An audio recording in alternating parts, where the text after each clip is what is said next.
Hey, what's up, everybody?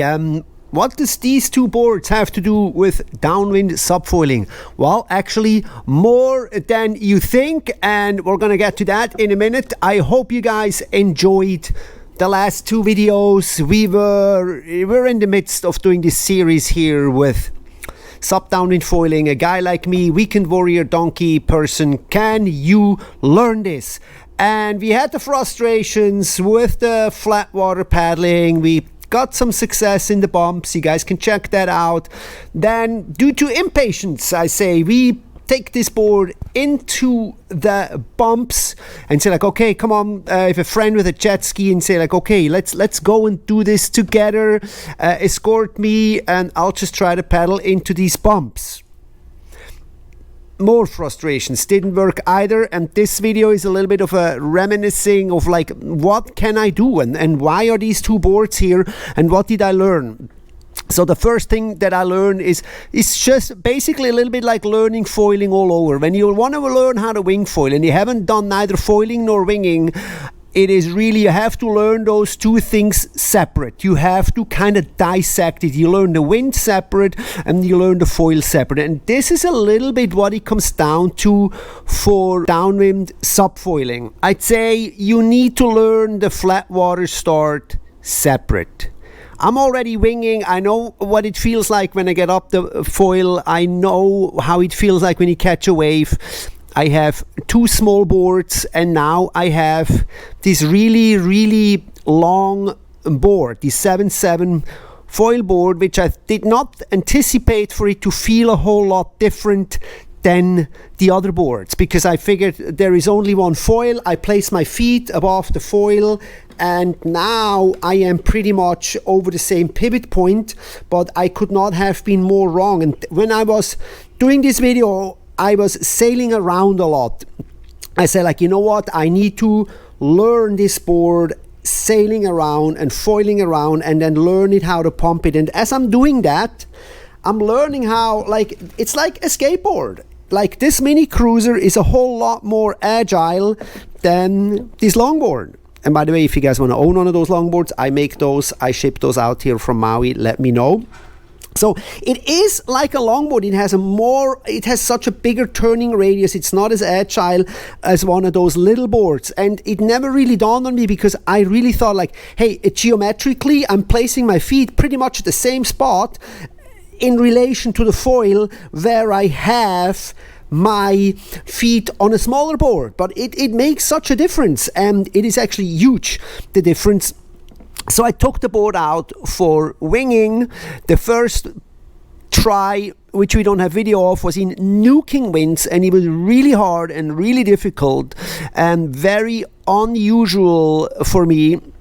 But I managed about an hour going around and catching some bumps and really figuring this thing out. It was just so hard to turn. It's like this longboard. You go around on this longboard and you take wide, long, slow turns. Go with a small board, you can like go quicker turns. You know, it's kind of obvious. It just didn't think about it that way with the subfoil. And now I learned one thing. I need to dissect my SUP pump foiling, or my SUP downwind foiling. I need to go out on the long 7/7 and sail it around in not much strong wind, find some bumps, do some downwinders, and figure out how that board reacts and works. On the flat water, I paddle around with it, I learn the start, and I go winging and I learn the downwinding better.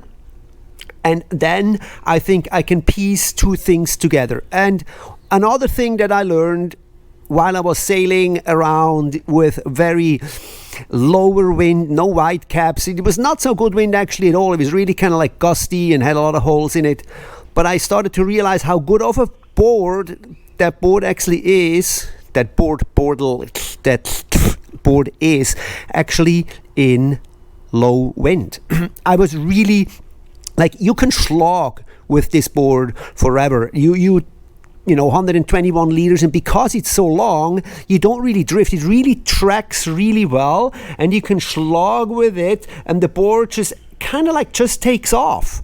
And I want to say, if you're a beginner wing foiler, I would almost say this is a tip-top type of board to learn, almost better than the board that I learned with, the shorter board. It's doable, but this one, it just takes off so smooth because you get a whole lot of more speed while you're slogging out in the water, and then you just kind of like bring it up.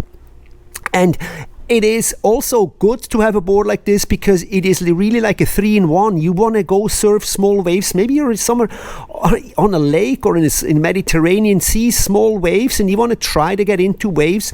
SUP or prone foiling, well, with this board you can actually do that. And if the wind is not blowing on your local lake and it's really not that blowing that hard with a big wing, with a big wing sail, you can absolutely get up in it, and that is really kind of like, that's the advantage. Well, will you be like, riding around like mad and do airs and do sharp turns and go in bigger waves with a board like this? Well, no, of course not, because now then you have to specify, now you're going to take a board like this, mini cruiser, but will you go into a half pipe with a mini cruiser like this? No, of course not. You're going to take a skateboard that is specifically for half pipe. This is a crossover board. So, and the SUP Downwind Foil board is more like a longboard. It's a cruiser. You'll use it in low wind, you use it in bumps, but when it's nuking winds and crazy madness out there, you change your board accordingly. But if you want to have something easy going that some fits all, then I think that board is good. And what I'm going to need to do is I need to continue practicing separately. No impatient crap going into the bumps, and let alone going by myself somewhere on a Mollicaron. I will definitely not do that. I will just continue slowly but surely inching my way, and then one day, we'll have that video. It's not going to be that soon, with that one glorious video. Yay, look at you guys, I did a Mollicaron and I actually finished in a decent time. But this video will come, I'll promise it will come. It's just a matter of when, and we have a lot more coming. We have a lot more coming. So for this, we'll see you guys just where are we going to see you guys? Yes, exactly, in the next video.